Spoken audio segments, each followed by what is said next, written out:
eee, materi ini sebenarnya ada bukunya, cuman saya mensarikan beberapa jurnal yang nanti kemungkinan kita akan bahas ya. Kalau waktunya cukup kita bahas semuanya.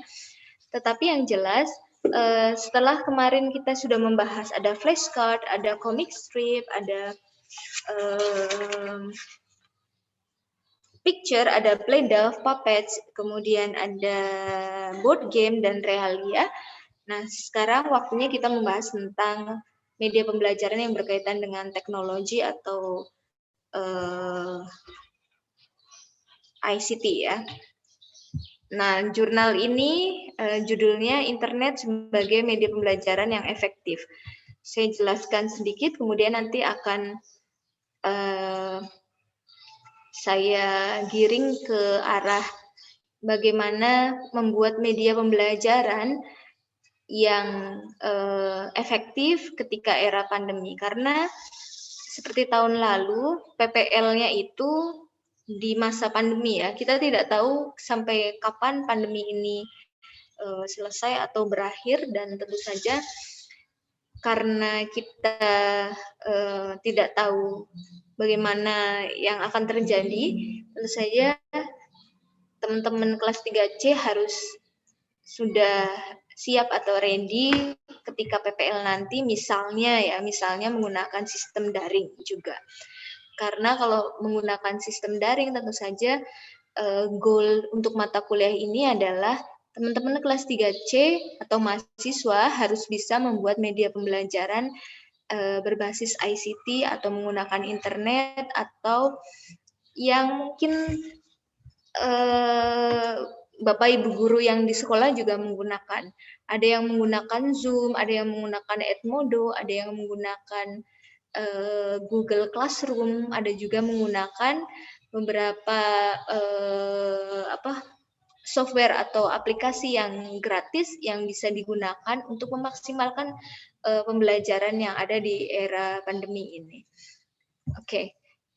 Karena ini masih dalam bahasan pandemi ya, tentu saja kita tidak bisa lepas dari yang namanya teknologi atau IT ya, teknologi informasi, atau pasti teman-teman sudah bisa semua ya. Kalau internet, kalau Edmodo sudah pernah di dosen lain, mungkin kalau Zoom memang kalau saya lebih memilih memakai pembelajaran dengan Zoom ya. Artinya saya bisa melihat mahasiswa juga bisa melihat saya.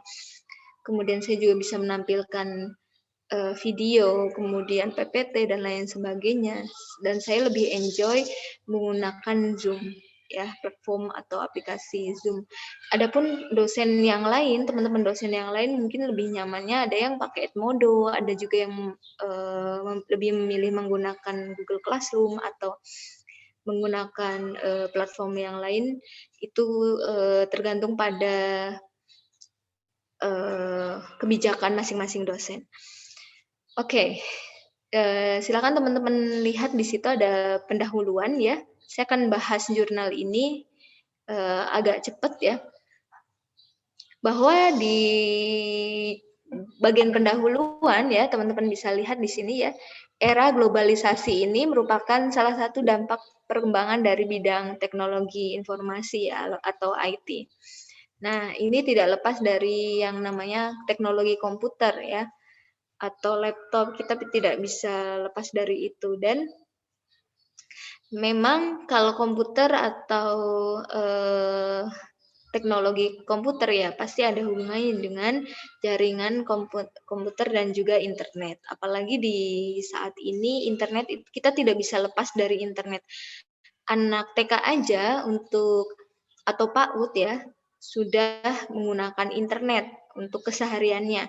Apalagi di era pandemi seperti ini. Saya memiliki anak yang masih 5 tahun dan dia memang sekolah PAUD ya. Setiap hari bu gurunya memberikan stimulasi, memberikan pembelajaran menggunakan media teknologi internet. Apalagi yang tingkat mahasiswa ya tentu saja tidak bisa lepas dari yang namanya internet. Nah, yang tadinya mungkin zaman saya sekolah ya, waktu SMA itu sekitar tahun 2001 atau tahun 99, 2000 dan 2001, internet masih barang yang langka ya, sesuatu yang langka apa ya itu internet. Tapi sekarang semuanya bisa dikendalikan melalui internet. Apapun itu, kita bisa menulis apapun, bisa mendownload apapun dengan adanya internet. Kita hanya tinggal klik, lalu semuanya bisa saling bertukar data, informasi, atau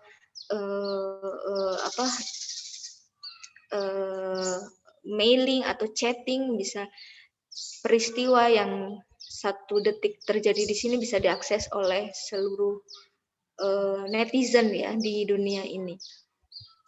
Makanya di sini coba teman-teman lihat ya, di sini saya agak cepat ya. Teknologi internet hadir sebagai media yang multifungsi. Ya, memang seperti itu ya. Multifungsi di sini artinya bahwa komunikasi melalui internet dapat dilakukan secara interpersonal ya. Artinya bisa email, zaman dulu email ya. Sekarang chatting, WA, bahkan video call bisa dilakukan dengan sangat mudah ya, telekonferensi ya. Maka dari itu saya tadi sudah menge-share di grup kita itu contoh-contoh webinar atau seminar online. Jadi gini ya teman-teman kelas 3C,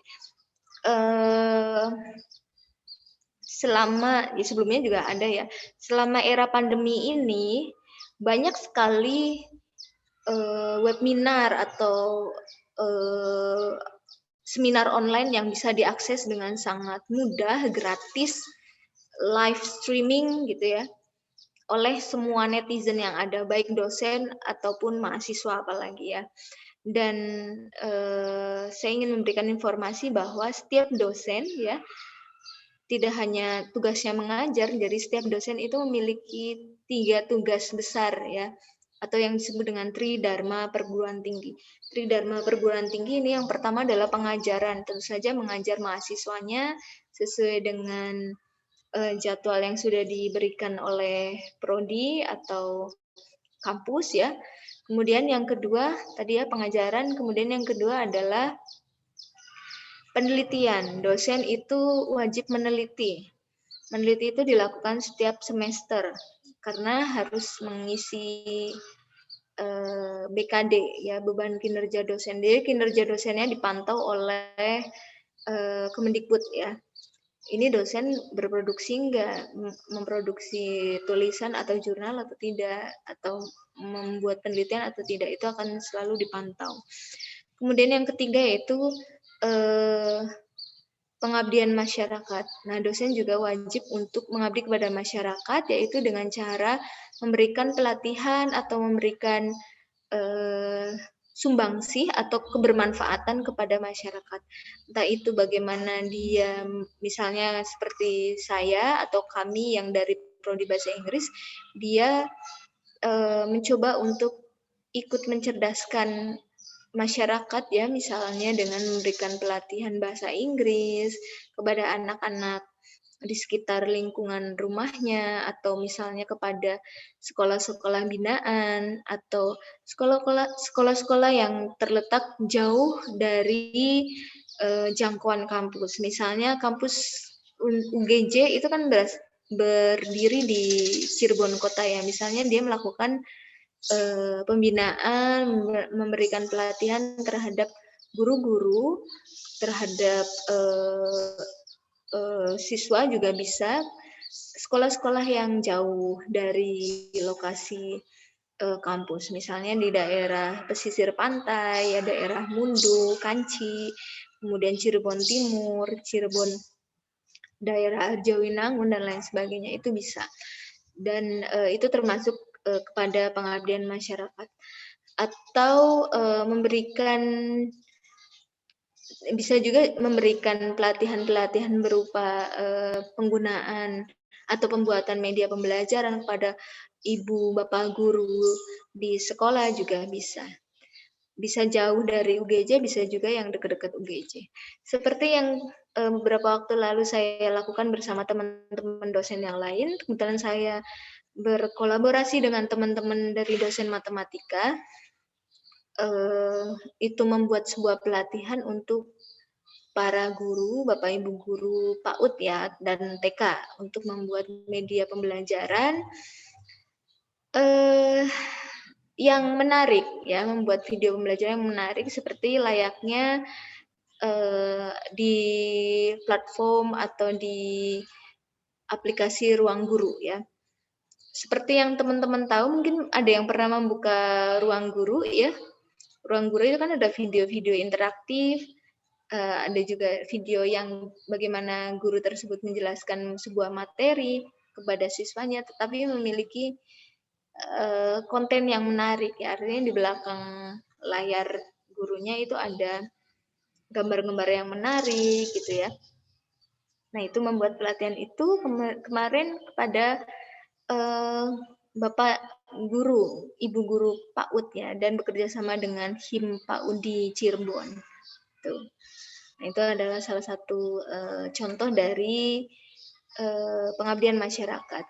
Selain itu, ya, dosen, Bapak Ibu dosen itu memiliki tugas yang lain ya, selain mengajar seperti ini, saya mengajar di mata kuliah yang ditugaskan kepada saya. Bapak Ibu dosen juga berkewajiban untuk mengikuti webinar. Nah, webinar itu kan tersebar banyak di jejaring sosial ya, misalnya diiklankan, ada yang diiklankan. Ada yang gratis, ada yang membayar. Adapun yang gratis itu banyak sekali, yang membayar pun juga banyak sekali. Adapun yang membayar juga tidak seberapa sebenarnya membayarnya, tidak terlalu mahal ya, paling cuma 50.000, 100.000 seperti itu. Dan tentu saja setelah itu akan mendapatkan sertifikat bukti bahwa dia telah mengikuti webinar tersebut. Teman-teman kelas 3C itu yang sudah saya share di grup WA itu hanya sedikit sekali atau contoh kecil sekali dari webinar-webinar media pembelajaran yang sudah saya ikuti ya, artinya yang sudah pernah saya simak ikuti, karena selain pakai Zoom mereka juga menayangkannya atau menyiarkan secara live di YouTube. Jadi seperti itu. Nah, kenapa saya share di grup kita 3C Teaching Media, karena webinar-webinar itu adalah webinar yang berkaitan dengan media pembelajaran yang saya ingin kalian pun ya, karena ini mata kuliah media pembelajaran, kalian pun juga menyimak webinar-webinar tersebut. Tinggal di-download, terus kemudian disimak isinya tentang apa, dan itu merupakan informasi yang bermanfaat untuk para mahasiswa, tentu saja karena berkaitan dengan mata kuliah media pembelajaran. Oke. Ya,